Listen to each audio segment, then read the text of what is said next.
Padahal disuruh atasan, Ibtu Rudi kecewa dipecat usai bongkar mafia BBM. Anggota Polda Nusa Tenggara Timur NTT Ibda Rudi Soik dipecat setelah membongkar mafia bahan bakar minyak BBM di Kota Kupang.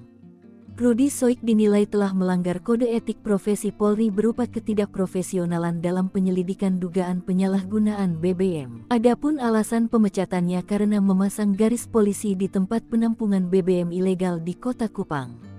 Rudi Soik pun mengaku terkejut dengan keputusan tersebut. Padahal, menurutnya, penyelidikan itu dilakukan atas perintah pimpinannya yakni Kapolres Kupang Kota, Kombes Pol Aldinan Manurung.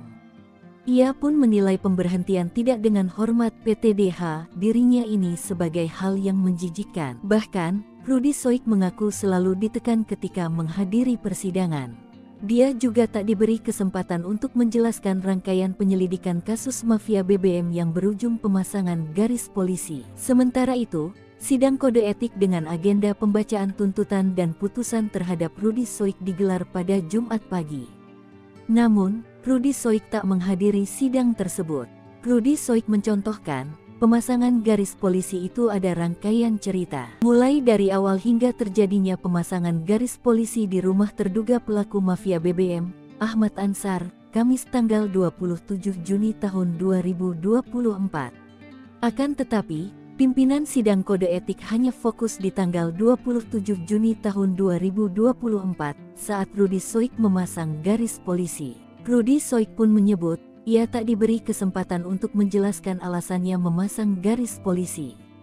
Rudi lantas menuturkan, pada tanggal 27 Juni tahun 2024, dia menanyakan kepada pemilik rumah tempat dipasangnya garis polisi, meski saat itu tidak ada BBM dalam drum. Rudi Soik kemudian melontarkan sejumlah pertanyaan kepada pemilik rumah tersebut, termasuk pertanyaan terkait pemberian uang senilai belasan juta kepada anggota polisi sebelum Rudi Soik datang.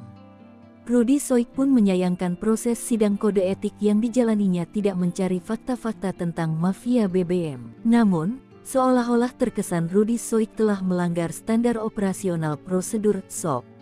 Saat bertanya terkait SOP yang dilanggar, Rudi Soik justru dianggap berbelit-belit. Rudi Soik juga mengaku mengantongi surat tugas saat mendatangi rumah dua orang terduga mafia BBM tersebut. Dia juga melaporkan rangkaian penyelidikan atas dugaan pidana itu ke atasannya Kapolresta dan Kasat Reskrim. Karena keputusan pemecatan ini bersifat final, maka Rudi Soik akan menempuh upaya hukum lainnya yakni banding. Sementara itu, Kabid Humas Polda NTT, Kombes Pol Arya Sandi membenarkan terkait sanksi PTDH terhadap Ibda Rudi Soik. Arya Sandi menuturkan, sidang Komisi Kode Etik Polri terhadap Rudi Soik digelar di ruang Direktorat Tahti Lantai 2 Polda NTT, Jumat.